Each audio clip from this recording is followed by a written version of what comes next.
WUSA 9 at 6 begins with new results in Maryland's primary election and new insight into who will be back on the ballot in November. We've got the breakdown and the analysis in the races for governor, Congress, and county offices across the state. It is good to be with you this morning. I'm Simone D'Alba. And I'm Wisdom Martin. WUSA 9 has been your one-stop shop for weeks leading up to the crucial primary. And we'll be right here until those final votes are tallied. And we're kicking things off with team coverage this morning. Busy morning shaping up. Our Lionel Donovan is live in Montgomery County, digging into one of the biggest races on the ballot, Maryland's 6th district.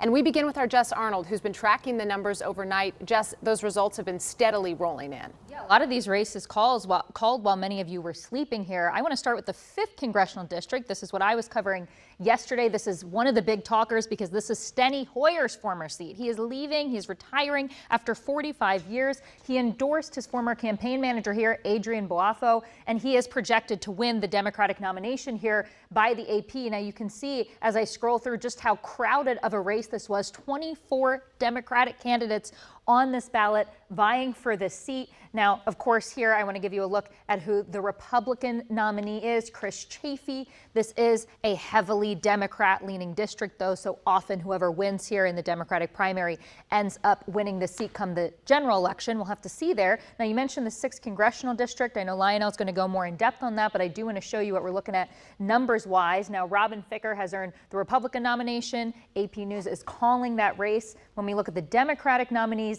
this was the big talker here. Incumbent April McLean Delaney versus David Trone. Trone gave up this seat for the last election to run for the Senate seat that now Senator Angela Alsobrooks won the Democratic nomination, then of course went on to win that general election. A lot of money funneled into this, about $35 million in their own money total funneled into this race. So this has been a major talker. I know you're going to hear more from Lionel coming up. So I also want to make sure I give you a look again, who they will be facing. Robin Ficker, that's the Republican nominee. And then let's take a look at the governor.